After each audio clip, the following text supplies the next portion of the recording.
So thank you for taking the time to talk with us today. We're excited to be working on this and getting these resiliency tours in some way, even though we won't be able to do them in person with our students this year like we did last year.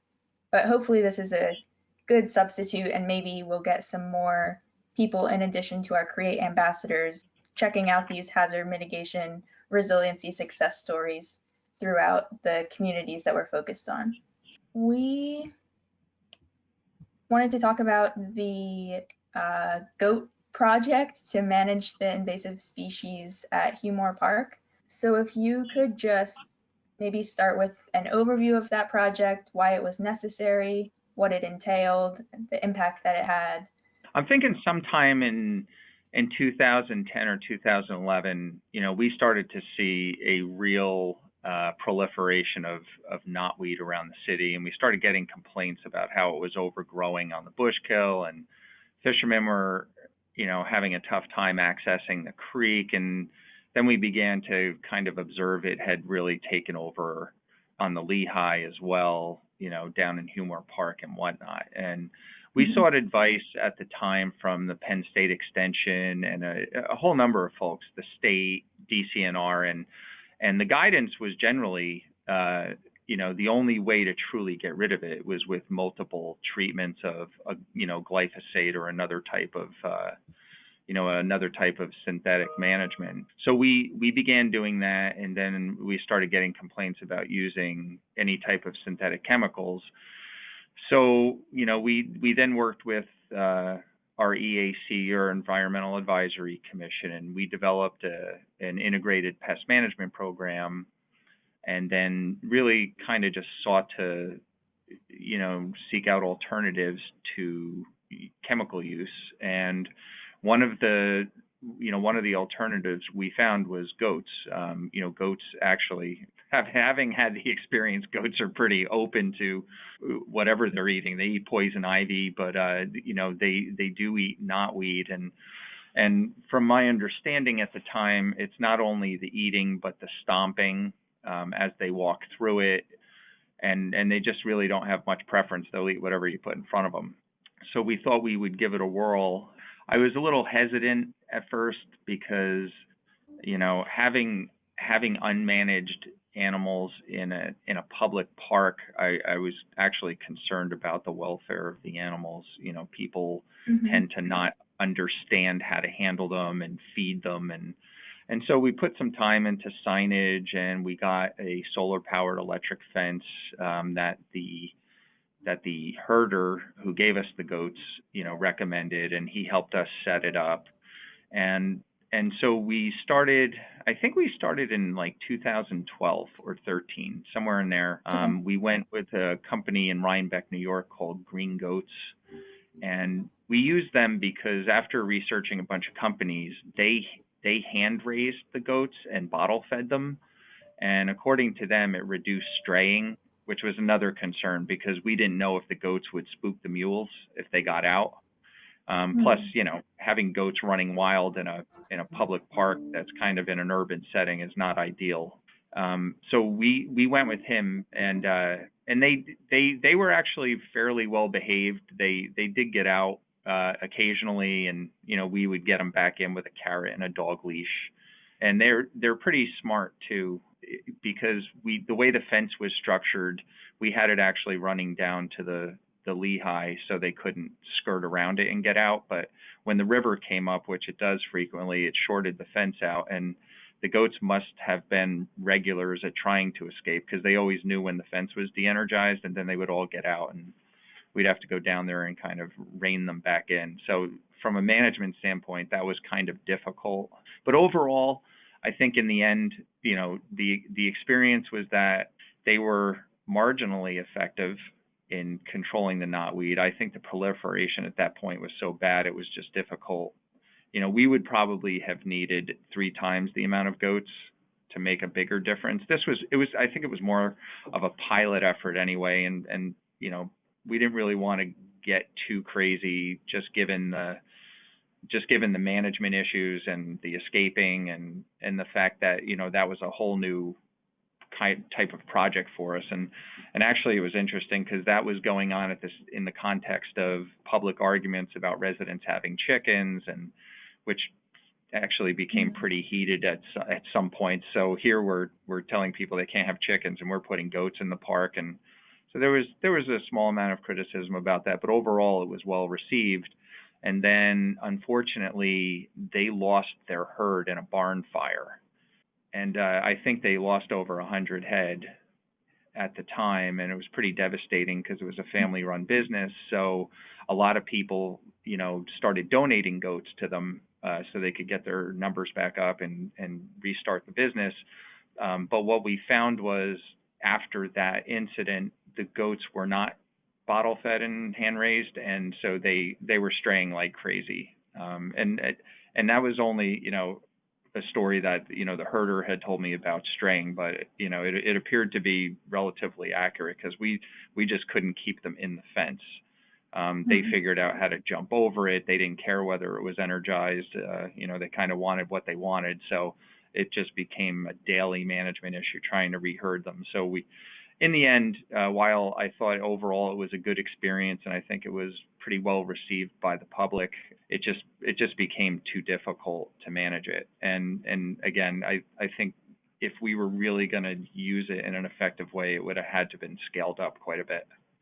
Is the site like now? Is there still work to be done, or do you see next steps to address this natural hazard on this site or elsewhere in the community?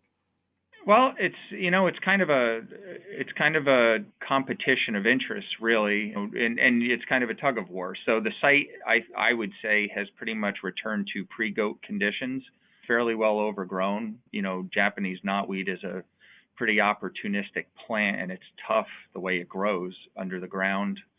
I don't really know of any effective way we could control it without the use of chemicals, and because we've worked with REAC and made a commitment only to use them in fairly extraordinary circumstances. We kind of left the issue go a little bit because it's really a difficult one to manage. Maybe at some point if we revisit it and declare it an emergency and revisit the use of chemicals, some people say that mechanical removal is, over a period of years will hurt the plant's vigor and eventually kill it. But if you look at how much there is of it and the labor required to do it, not to mention it's loaded with ticks, it's a pretty difficult battle. So unfortunately, I think it's beat us for now, unless we can find a better way to control it. Mm-hmm. Well, I think it's good to emphasize the trying out different unique strategies, whether or not they always work perfectly. Also, the commitment to being chemical free or pesticide free, emphasizing that as well. We are virtually completely pesticide free. We don't use anything. We rarely even use anything over the counter. Every once in a blue moon, if there's a poison ivy issue and an allergy with an employee, but that's it. We don't use any chemicals whatsoever in our practices. If I think in order to manage vegetation on that large of a scale, I really don't know how to do it without it. It's just one of those things that is, and it's recommended by almost all of your ag agencies and the state itself. So we're kind of caught in that do we let nature take its course type of thing, or do we choose to manage it in small areas? And so one of the commitments of the EAC group was that they would come up with a waterfront management plan, not just for invasives, but overall. There's kind of some headbutting with, people complain every once in a while that, like for instance, the Delaware waterfront does not look well managed. It's overgrown. And so we have areas that are no mow, and, we really don't manage them. And some people like it, some people don't. We thought that maybe through the EAC's efforts, we could come up with areas that maybe we did manage. because when people walk along the bike path, they like to see the river, and in many places now it's obscured because we haven't managed the vegetation because of complaints. Even though it was all mechanical, when you use a boom mower or another mechanical type of management, it leaves a brown residue. Immediately after we mow, people say it's chemicals, and it's not. We don't use chemicals. So I'm hoping maybe through that effort we come up with a compromise where they say, okay, in this 20-foot swath, this will be kind of like an observation area where we do manage it mechanically and people can see the river, and then much of it remains untouched. And so I was kind of following their lead to develop this plan, and I think that would include the Lehigh and the Bushkill, and maybe they would get consensus on, okay, maybe in this small area we manage it, and this is how we manage it using our IPM, and in this managed area we use chemicals. They haven't come to that determination, but those are the kinds of conversations I think would come out of the effort. Yeah, that would be neat to have a kind of integrated plan for the whole waterfront. Yeah, on all three waterways, including the Bushkill, because obviously it just becomes impossible to do it on any large scale effort. So if we come up with smaller management areas that we can actually do well and within parameters that are acceptable by everybody, then that's kind of how we'll do it. Other than that, I think the issue would just remain unattended until it comes up again. So we're wondering if you could describe in your perspective from working on this project or similar invasive species management, how those management practices contribute to the resilience of the community. I think when we embark on any project here, the first question we have to ask is why? Why do we want to do this, and what outcome are we hoping for? And I've often thought in the context of managing invasives, why do we want to do that? They took over in a large scale way, on three waterways. Why do we want to try and fight a fight we can't win, really? And it's also really not a welcomed effort by the public in most cases, using chemicals. So you kind of have to narrow your focus down to areas where maybe there's an access to the water issue, and I get that, and that's probably a manageable project, and it's probably a good reason to do it. In other cases, like at Humor Park, that was more of a test with the goats and in kind of an experiment. But in the end, why were we doing it?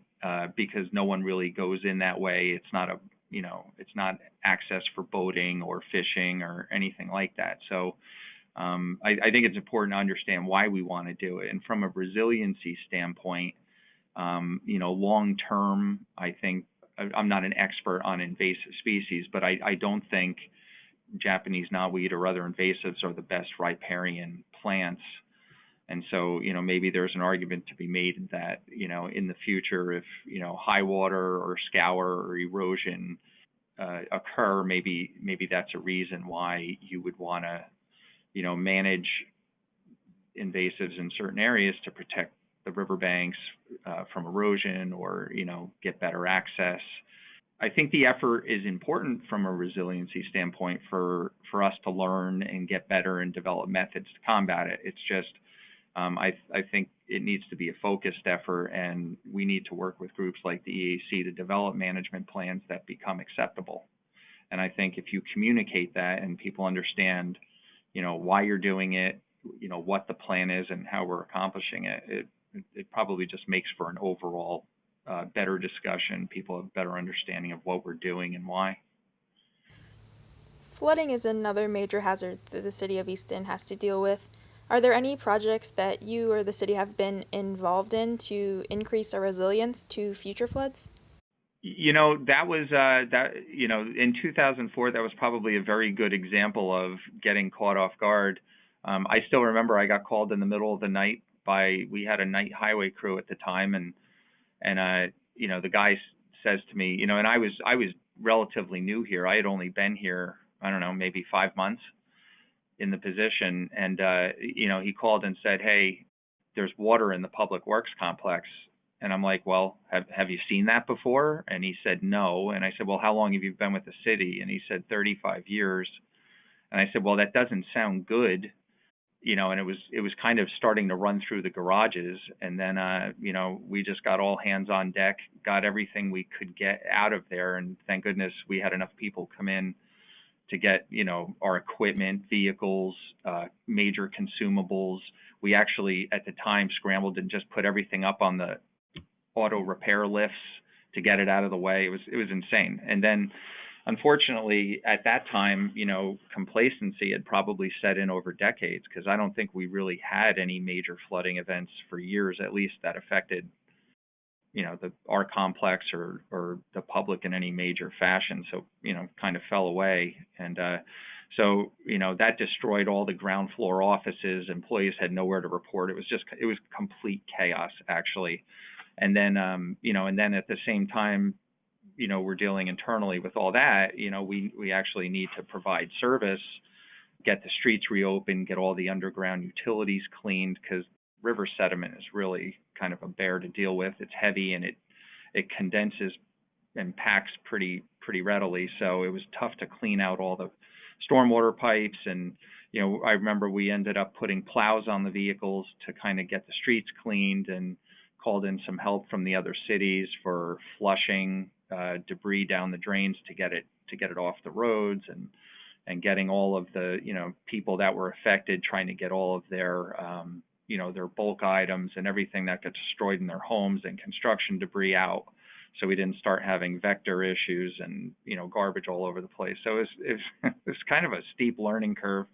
And so we got better every time. And today we have policies implemented about when we mobilize to move. We know generally, if the Delaware, I forget off the top of my head right now, I think it's 28 feet. If they're predicting a crest like that, we have an action